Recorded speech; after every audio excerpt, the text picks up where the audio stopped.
TV news కి స్వాగతం.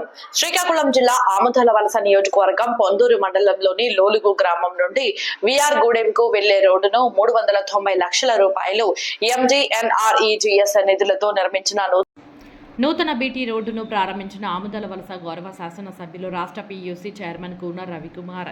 ఈ సందర్భంగా ఆయన మాట్లాడుతూ ప్రజల అవసరాలను దృష్టిలో ఉంచుకుని అభివృద్ధి కార్యక్రమాలను వేగవంతం చేస్తున్నామని, ప్రతి గ్రామంలో సీసీ రోడ్లు, కాలువలు, త్రాగునీరు, వీధి లైట్లు వంటి మౌలిక వసతులు పరిరక్షణకు ప్రత్యేక శ్రద్ధ తీసుకుంటున్నామని, ఆముదాలవలస నియోజకవర్గాన్ని మరింత అద్భుతంగా అభివృద్ధి చేయడమే తమ కూటమి ప్రభుత్వ ప్రధాన ఉద్దేశమని కూన రవికుమార్ అన్నారు.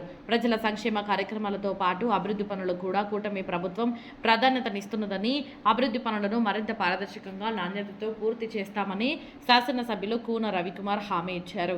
ఈ కార్యక్రమంలో కూటమి ముఖ్య నాయకులు, స్థానిక ప్రజాప్రతినిధులు, ప్రజలు పాల్గొన్నారు.